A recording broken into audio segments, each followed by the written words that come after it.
तो फिल्म की शुरुआत नैन्सी से होती है, जो हॉलैंड में अपनी फैमिली के साथ एक परफेक्ट लाइफ गुजार रही थी, पर बस तब तक जब तक उसे अपने हस्बैंड पर शक नहीं हो जाता कि वो उससे कुछ छुपा रहा है। उसे लॉन्ड्री करते हुए अपने हस्बैंड की पॉकेट से एक चिट मिलती है जिस पर लड़की का नाम लिखा था, और वो जब अपने हस्बैंड के ऑफिस जाती है किसी काम से, तो वहाँ पर हॉलैंड शहर का मॉडल भी देखती है जिस पर कुछ ही घर बने थे और उनसे जुड़ी ही स्ट्रीट्स बनी थी। नैन्सी ने सोचा, इस मॉडल की आखिर फ्रेड को क्या जरूरत है, वो तो एक आंखों का डॉक्टर है। उसे अब कंफर्म हो गया कि कुछ तो ऐसा है जो फ्रेड उससे छुपा रहा है। नैन्सी खुद एक टीचर थी और वो अपने कलीग डेव से अपने हस्बैंड के बारे में बात करती है और बताती है कि मुझे उस पर शक है, मैं जानना चाहती हूँ कि वो मुझसे छुपा क्या रहा है और इस सब में मुझे तुम्हारी मदद की जरूरत है। डेव फिलहाल के लिए तो मना कर देता है, ये कहते हुए कि ये उनका पर्सनल मैटर है और वो इसमें इन्वॉल्व नहीं होना चाहता। नैन्सी घर आ जाती है और खाना पकाते हुए भी आज वो इतने गुस्से में थी कि उससे सारा खाना खराब हो गया और कहीं ना कहीं फ्रेड ने भी उसकी इस नाराजगी को नोटिस कर लिया और खाने के टेबल पर वो उससे बोला, नैन्सी, अगर मुझसे कोई गलती हो गई है तो मुझे माफ कर दो, हम दोबारा से रिस्टार्ट कर सकते हैं। नैन्सी ने तो उसे शक भी नहीं होने दिया था कि उसे फ्रेड पर शक है, तो फ्रेड ऐसी बात क्यों कर रहा था। उसका दिमाग घूम गया। सबके सो जाने के बाद वो गैलरी में गई जहाँ पे फ्रेड का सामान रखा हुआ था और यहीं पर उसे एक कैमरा मिल गया जिसे फ्रेड ने छुपाया हुआ था। उसे और ज्यादा परेशान हो गई कि कैमरे की फ्रेड को क्या जरूरत थी और अगर कैमरा उसके पास था भी तो इसे इसने छुपाया क्यों था। अभी वो ये सब चेक ही कर रही थी कि एकदम से उसे अपने घर के बाहर से कुछ आवाजें सुनाई दी। डर कर उसने एक हथौड़ा उठाया और बाहर जब चेक करने गई तो उसने देखा कि उसकी डस्टबिन में एक रकून था जो उसे देखते ही वहां से भाग गया। पीछे मुड़कर देखती है तो उसके घर की एक लाइट जली हुई थी जहाँ एक कमरे में वो फ्रेड के साथ एक लड़की का साया देखती है। इतने में ही उसे नजर आता है कि उसका बेटा भी घर से बाहर आ गया था, जो फेस्टिवल वाले कपड़े पहनकर जंगल की तरफ भाग जाता है। वो अपने बेटे का पीछा करती है और पीछा करते करते वो एक रोड पे पहुंच जाती है जहाँ पर बहुत सारी लाशें उसके कदमों के नीचे आ जाती हैं। अगले ही सेकंड वो सारी लाशें गायब हो जाती हैं और नैन्सी पानी में डूबने लग जाती है और एकदम से उसकी आंख खुल जाती है। अभी जो सब उसने देखा था, खाना पकाने से लेकर डूबने तक की कहानी, वो सब असल में नैन्सी का ख्वाब था और ऐसे ख्वाब उसे इसलिए आ रहे थे क्योंकि दिन भर वो फ्रेड के बारे में ही सोचती रही थी। खैर, अगले दिन दिखाया जाता है कि नैन्सी दोबारा डेव से मिलती है एक रेस्टोरेंट में और उसे बताती है कि अब तो मेरा शक और भी ज्यादा पक्का होता जा रहा है कि फ्रेड का किसी और के साथ अफेयर है। प्लीज तुम मेरी मदद करो, मैं उसे रंगे हाथों पकड़ना चाहती हूँ। डेव अभी भी सब में नहीं पड़ना चाहता था, लेकिन जैसे ही नैन्सी ने उसका हाथ पकड़ा तो वो पिघल गया और उसकी बात मानने को तैयार हो गया क्योंकि वो खुद भी अंदर ही अंदर नैन्सी को पसंद किया करता था। वो नैन्सी से पूछता है, मुझे क्या करना होगा। नैन्सी बताती है, बहुत ही सिंपल है, तुम्हें बस चेकअप के बहाने उसके पास जाना है और फिर वॉशरूम यूज करने के बहाने उसके वॉशरूम की विंडो खोल देनी है जहाँ से रात को हम उसके क्लिनिक के अंदर जाकर छानबीन कर सकें। नैन्सी के कहने के मुताबिक डेव फ्रेड को अपनी आंखें चेक करवाने के लिए पहुंच जाता है जिनमें कोई खराबी नहीं थी। यहाँ फ्रेड डेव से पूछता है, तुम टीचर हो और उसी स्कूल में टीचर हो ना जिस स्कूल में नैन्सी भी पढ़ाती है। नैन्सी का नाम सुनकर डेव घबरा जाता है और फ्रेड से कहता है, मैं बहुत इंट्रोवर्ट हूँ, मैं किसी टीचर से नहीं मिलता, इसलिए ज्यादा किसी को नहीं जानता। डेव की घबराहट अब बढ़ती जा रही थी। वो यहाँ से जाना चाहता था लेकिन फ्रेड ने उसे रोक दिया और उसकी आंखों में ड्रॉप्स डाल दिए। अभी उसे कुछ देर का वेट करना था ताकि फ्रेड उसका दोबारा चेकअप कर पाए, लेकिन फ्रेड के यहाँ से जाते ही डेव उठकर यहाँ से भागने लगा, लेकिन सामने से उसे पुलिस वाला आता दिखाई दिया। इसे देखकर वो ऐसे डर गया जैसे उसने किसी का मर्डर किया हो। वो भागकर वॉशरूम में चला गया और फिर नैन्सी के कहे के मुताबिक उसने वॉशरूम की विंडो खोलकर वहाँ पे एक पेपर फंसा दिया ताकि विंडो रात में लॉक ना हो। अपना काम पूरा करने के बाद वो फौरन यहाँ से भागने लगा। हालांकि फ्रेड के असिस्टेंट ने उससे कहा भी कि उसका चेकअप अभी कंप्लीट नहीं हुआ है। उसकी आंखों में कुछ ड्रॉप्स डले हुए थे जिसकी वजह से उसे बहुत कम दिख रहा था। उसका एक्सीडेंट भी होते होते बचा, लेकिन फिर वो नैन्सी की कार तक पहुंच गया। डेव काफी घबराया हुआ था। उसने नैन्सी से ये भी कह दिया कि अब मैं आगे तुम्हारा साथ नहीं दूंगा। नैन्सी तो अभी भी उसकी बहुत शुक्रगुजार थी कि उसने अपनी जान जोखिम में डाल के उसकी इतनी मदद की थी। यहाँ पे ये दोनों इमोशनल हो जाते हैं और एक दूसरे के करीब भी आ जाते हैं और यहाँ पे रिवील होता है कि अब सिर्फ डेव ही नहीं बल्कि नैन्सी भी डेव को पसंद करने लगी थी।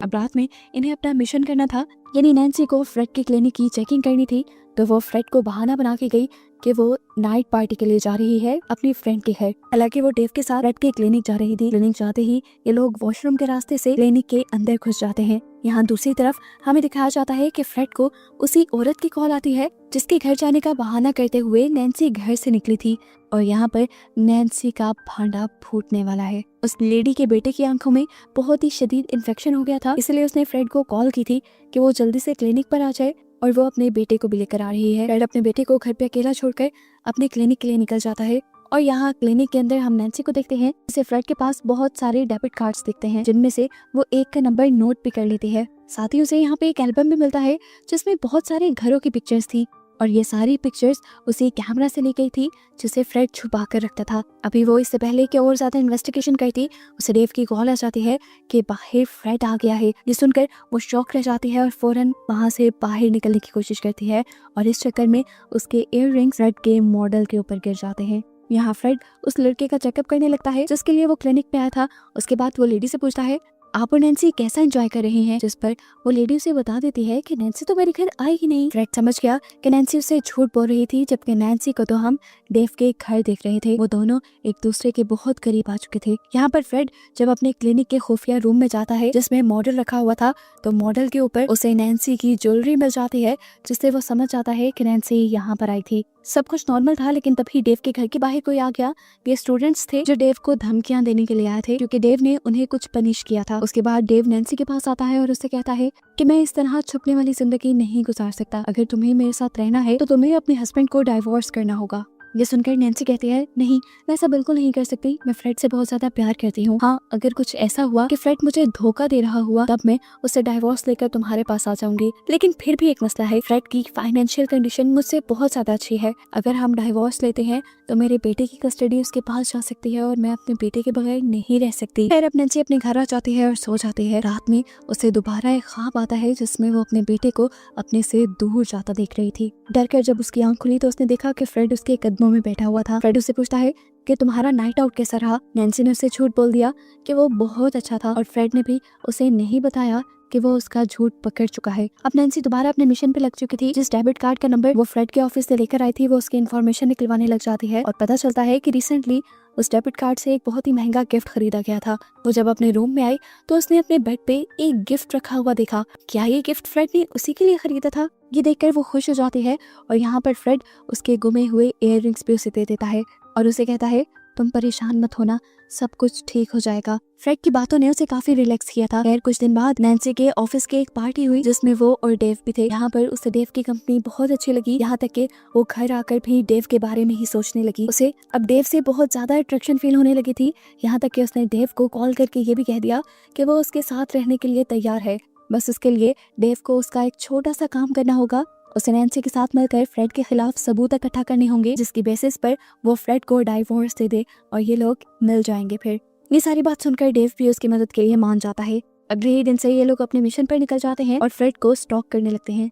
यहाँ पर इन्हें पता चला कि फ्रेड ने आज एक होटल रूम बुक किया था। ये लोग प्लान बनाते हैं कि नीचे डेव फ्रेड को डिस्ट्रैक्ट करेगा और ऊपर जाकर नैन्सी उसके रूम की तलाशी लेकर आएगी। अब नैन्सी रूम की जब तलाशी लेती है तो उसे अजीबोगरीब सामान मिलता है, जैसे हैंडकफ्स और ऐसा सामान जिसका कोई तुक ही ना बनता हो। वो सोचने लग गई कि इस सब का फ्रेड क्या करेगा। अब यहाँ डेव भी फ्रेड को अपने साथ रोकने में कामयाब नहीं हो पाया था, इसलिए वो फौरन नैन्सी को कॉल कर देता है और नैन्सी भी कमरे से बाहर निकल आती है। वहाँ इन्हें जो चीजें मिली थी डेव के मुताबिक ये सारी चीजें फ्रेड के अफेयर को ही जाहिर कर रही थी। डेव उससे कहता है बस अब हम एक ही स्टेप दूर हैं, हमें बस उसकी एक पिक्चर लेनी है उसकी गर्लफ्रेंड के साथ। बस हमें एक पिक्चर मिल जाए, एक प्रूफ मिल जाए, जिसके बाद तुम उससे डाइवोर्स ले लेना और हम मिल जाएंगे। नैन्सी ने भी उसकी बात से एग्री किया और वो अब अपने घर वापस आ गई। नैन्सी अब दोबारा से फ्रेड के बनाए हॉलैंड के मॉडल को देखती है जिसमें कुछ ही घर थे। उसको एक फाइल भी मिली जिसमें इन सारे घरों के ब्लूप्रिंट्स भी थे। ये चीज तो उसे बहुत ही ज्यादा अजीब लगी। उसने फौरन उन घरों के बारे में सर्च करना शुरू किया और उसे पता चला इन सारे घरों में कभी ना कभी कोई ना कोई डेड बॉडी मिली थी।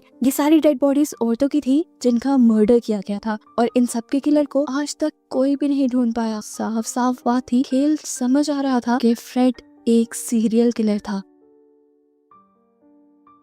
यहाँ नैन्सी जब अपने काम में लगी हुई थी तो डेव अपने काम में लगा हुआ था। वो फ्रेड की गाड़ी का पीछा करते करते जंगल के पास करीब एक घर में पहुंचता है जहाँ फ्रेड से मिलने के लिए एक लड़की आती है। ये बेस्ट टाइम था। डेव ने जल्दी से अपना कैमरा निकाला और जब फ्रेड उस लड़की से मिल रहा था तो उसकी बहुत सारी पिक्चर्स बनाने लगा। अब और ज्यादा सबूत इकट्ठे करने के चक्कर में डेव घर के अंदर पहुंच जाता है, जहाँ वो कमरे के अंदर जाकर देखता है कि फ्रेड उस लड़की के करीब नहीं आ रहा था, बल्कि फ्रेड ने तो उस लड़की को बांध दिया था और वो छुरी से उसका गला भी काट चुका था। लड़की का बहुत तेजी से खून बह रहा था और वो बस मरने ही वाली थी। यानी डेव भी समझ गया कि फ्रेड एक किलर है। डेव ये सब देखकर शॉक था, वो हिल भी नहीं पाया और ऐसे में फ्रेड की नजर उसके ऊपर पड़ गई। अब तो फ्रेड उसका भी किस्सा तमाम कर देता। फ्रेड उसे चाकू लेकर मारने के लिए जाता है, लेकिन अपने आप को बचाने के चक्कर में डेव खिड़की से बाहर गिर जाता है। फ्रेड उसे मारने के लिए बाहर आता है और वो डेव से कहता है मैं जानता हूँ तुम नैन्सी को बहुत अच्छे तरीके से जानते हो और नैन्सी के साथ मिलकर मेरा पीछा भी कर रहे हो। ये बातें सुनकर डेव और भी ज्यादा डर गया। वो जानता था कि फ्रेड उसे बिल्कुल भी नहीं छोड़ेगा। वो भागते हुए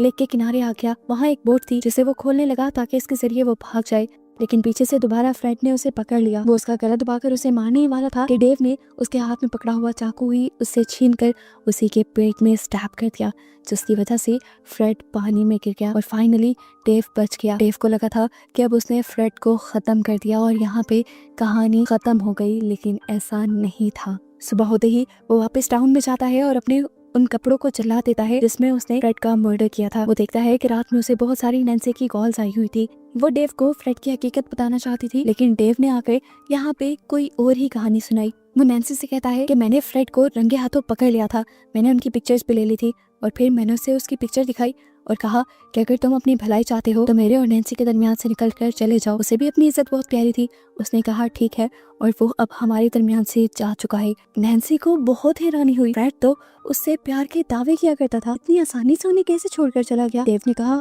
बस ऐसे ही। उसने अब डेव की बातों पे एतबार कर लिया था। उसने डेव के साथ रहना भी शुरू कर दिया था, लेकिन हर रोज नैन्सी को यही डर खाया जाता था कि किसी दिन फ्रेड आ जाएगा और उसे भी मार देगा, बिल्कुल उन्हीं लड़कियों की तरह जिनको उसने पहले मारा है। यहाँ पर दूसरी तरफ डेव की भी दिमागी हालत खराब होने लगी थी, क्योंकि उसे उस मर्डर के सपने आया करते थे जो उसने कर दिया था, यानी फ्रेड का मर्डर। कुछ दिन बाद हमें दिखाया जाता है कि हॉलैंड में एक फेस्टिवल मनाया जा रहा था जिसमें नैन्सी भी अपने बेटे को लेकर आई थी और यहाँ पर उसकी फ्रेंड्स उससे उसके हस्बैंड के बारे में पूछती है। तो नैन्सी बताती है कि वो वेकेशंस पे क्या है, लेकिन तभी उसका दूसरा फ्रेंड बताता है अच्छा वो अभी तक नहीं आया, लेकिन अभी कुछ देर पहले तो मैंने उसे फेस्टिवल में ही देखा है। ये सुनकर नैन्सी की तो हवाइयां उड़ गई, वो डर से पागल हो गई। वो जब इधर उधर देखती है तो उसकी नजर फ्रेड पे भी पड़ जाती है। अब तो उसका डर से बुरा हाल हो गया था। उसने इधर उधर अपने बेटे को ढूंढना शुरू किया। नैन्सी को जब वो नजर नहीं आता तो वो अपने बेटे को ढूंढने के लिए खड़ी हो जाती है और यहीं पर उसका टकराव डेव से हो जाता है जो गन लेकर आया था। नैन्सी समझ गई कि ये गन वो उसके बेटे को मारने के लिए लाया है ताकि उसका बेटा भी इन दोनों के दरमियान से खत्म हो जाए और नैन्सी पूरी तरह डेव की हो जाए। देखकर उसे डेव पर बहुत गुस्सा आता है और वो अब अपने बेटे को लेकर अपने घर आ जाती है और डेव यहाँ पर भी आ जाता है। डेव ने आज ठान ली थी कि वो उसे सारी सच्चाई बता देगा। डेव ने उसे बताया कि जब मैं फ्रेड का पीछा करने गया तो मैंने एक खौफनाक मंजर देखा। फ्रेड जिस लड़की के साथ था वो उस लड़की के करीब नहीं गया, बल्कि उसने उस लड़की का गला काट के उसका मर्डर कर दिया और ये सब मैंने देख लिया। जैसे ही फ्रेड को पता चला कि मैंने सब देख लिया है, वो मेरे भी पीछे पड़ गया। लड़ते लड़ते हम लोग लेक के किनारे पहुंच गए। वहाँ पर फ्रेड मुझे मारने ही वाला था, पर मैंने अपने आप को डिफेंड करने के लिए उसका चाकू पकड़कर उसे स्टैब कर दिया और वो पानी में गिर गया। मैंने उसे मार दिया। नैन्सी इन सारी बातों को सुनकर हैरान हो जाती है और उसे ये शॉकिंग न्यूज देती है कि अभी भी वो मरा नहीं है, वो वापस आ चुका है। नैन्सी का बेटा जो अंदर बैठा था वो ये सारी बातें सुन चुका था, वो अपने डैड की हकीकत भी जान चुका था कि वो एक सीरियल किलर है। यहाँ डेव को इस बात पे यकीन नहीं आया था कि फ्रेड अभी भी जिंदा है। उसे लगता है कि नैन्सी उसे बचाने के लिए ये सब बातें कह रही है, लेकिन डेव अब इन सारी चीजों से थक चुका था। उसने फैसला कर लिया था कि वो पुलिस को अपने आप को सरेंडर कर देगा। वो पुलिस को कॉल मिलाने ही वाला था कि नैन्सी ने उसके हाथ से फोन छीन लिया और उसे धक्का दे दिया, जिसकी वजह से डेव के सर पे चोट लग गई। वो अब डेव से उसकी गन छीनकर बाहर भागती है और उसे कहती है तुम डरना मत, मैं सिर्फ हेल्प लेने के लिए जा रही हूँ। अभी वो बाहर ही गई कि उसने क्या देखा कि बाहर फ्रेड आ चुका था जिसके पास उसका बेटा भी था। जब वो फ्रेड के पास गई तो फ्रेड ने उसे अकेले में बात करने को बोला और कहा कि तुम जो कुछ भी जान गई हो उसे भूल जाओ, हम दोबारा से रीस्टार्ट करेंगे, मैं सब छोड़ दूंगा। इस मर्तबा भी नैन्सी ने अच्छी वाइफ की तरह उसकी बात मान ली और वो उसके साथ अपने बेटे को लेकर गाड़ी में बैठ गई। लेकिन गाड़ी में बैठते ही उसने अब फ्रेड के ऊपर गन तान दी और अपने बेटे से फौरन भाग जाने को बोला। उसका बेटा जैसे ही बाहर निकला तो नैन्सी ने गन चला दी, लेकिन उसने गन पहली मर्तबा चलाई थी, इसीलिए गोली फ्रेड को मार नहीं पाई, सिर्फ उसका कान चीरते हुए चली गई। अब ये देखकर फ्रेड को गुस्सा आ जाता है और वो नैन्सी के ऊपर हमला करके उसे मारने ही वाला होता है कि यहाँ पर नैन्सी का बेटा आ जाता है जिसने दूर से अपनी मॉम को खतरे में देख लिया था। वो अपनी मॉम को कवर देने के लिए आया था। पीछे से उसने फ्रेड को धक्का दिया और यहाँ पर नैन्सी ने अपना शूज निकालकर उसके सर पे वार करना शुरू कर दिया। उसके सर पे उसने अपने जूते इतनी मरतबा मारे कि आखिर फ्रेड की जान चली गई और वो मर गया। उसको मारने के बाद नैन्सी अपने बेटे को गले लगाती है और सुकून का सांस लेती है। मूवी के पोस्ट क्रेडिट सीन में हमें बताया जाता है कि नैन्सी और डेव ने शादी कर ली थी, जिसके बाद से ये तीनों एक हैप्पी फैमिली की तरह रहने लगे थे। और बस यही बताते हुए ये कहानी यहाँ खत्म हो जाती है।